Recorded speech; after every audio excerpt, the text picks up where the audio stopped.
আমাদের প্রত্যেকের জীবনের বিভিন্ন রকম সমস্যা আছে। এক একজন মানুষের এক এক রকম সমস্যা। আমরা প্রত্যেকদিন সেই সমস্যাগুলো নিয়েই চলি। জীবনটা কিন্তু অত সহজ নয় বন্ধু। অনেক মানুষ আবার এই জীবনে কষ্টগুলো সহ্য করতে না পেরে জীবন থেকে বিদায় নেয়। হয়তো তারা ভাবে যে মরে গেলেই মনে হয় সবকিছুর সমাধান হয়ে যাবে, শান্তি হবে।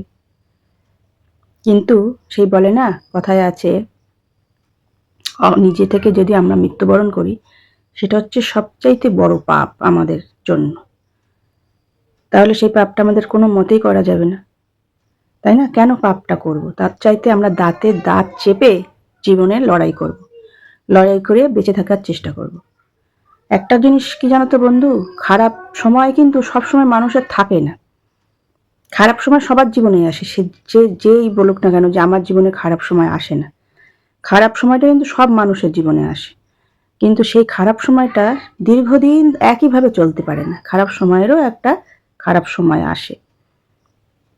সেই অন্ধকার, প্রচুর অন্ধকারের পরে যেমন সূর্যের আলো দেখা যায়, আবার দিন শুরু হয়, তেমনি আমাদের জীবনে যারই খারাপ সময় আসুক না কেন, একটা আশা সবারই আমাদের মনের মধ্যে থাকে না, একটা সময় ঠিক আবার দিনের মতন আলো, সূর্য যেরকম ওঠে সেরকমই আমাদের অন্ধকারটা জীবন থেকে সরে যাবে। সেই আশায় কিন্তু আমরা সবাই। সেই জন্য বলবো যে আমাদের জীবনে সমস্যা তো আসবে বন্ধুরা, তার থেকে আমাদের পিছপা হলে হবে না। আর একটা কি, অনেক সময় আমাদের জীবনের তো টাকা পয়সার বেশি সমস্যা এখন সব মানুষের। সেই জন্য না আমরা অনেক সময় বেঠিক পথটা বেছে নিই, কিভাবে অল্প সময়ের মধ্যে অনেক টাকা ইনকাম করব, তার জন্য কিন্তু আমরা ভুল পথটা ধরি বেশিরভাগ মানুষই।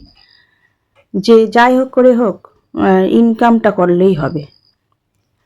কারণ এখন একটা মানুষের মনের একটা ধারণা যে টাকা থাকলে তার সব আছে, কিন্তু সেটা কিন্তু একদমই না বন্ধুরা। টাকা থাকলেই কিন্তু তার সব কিছু, হয়তো হ্যাঁ সে জিনিসপত্র যেগুলো পাওয়ার যেগুলো আমরা ভালো থাকতে পারি সেসবগুলো জিনিস হয়তো কিনতে পারি, কিন্তু তার বিবেকটা কিন্তু মরে যায়। সে কিন্তু নিজের চোখে ছোট হয়ে যায়। হয়তো মানুষের সামনে সে সব কিছু আড়াল করে, মুখোশ পরে চলে, কিন্তু সে তার জীবনটা কিন্তু তার সে বিবেকের চোখে কিন্তু সে নিচু হয়ে যায়, ছোট হয়ে যায়। সে কিছুতেই কিন্তু শান্তি পায় না। সবার তো আর বিবেক মরে যায় না। সেই জন্য বলবো, যতই অভাব আসুক, কষ্ট আসুক, বেঠিক পথ ধরলে হবে না বন্ধু।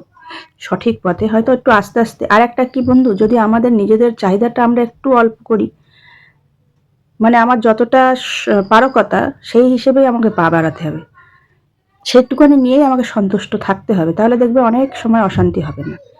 সুখ অসুখটা অনেকটা কিন্তু নিজের মনের ওপর নির্ভর করে। ওই জন্য বলবো যে যেটুখানি আমরা পাচ্ছি সেটুখানি নিয়েই সুখে থাকার চেষ্টা করি।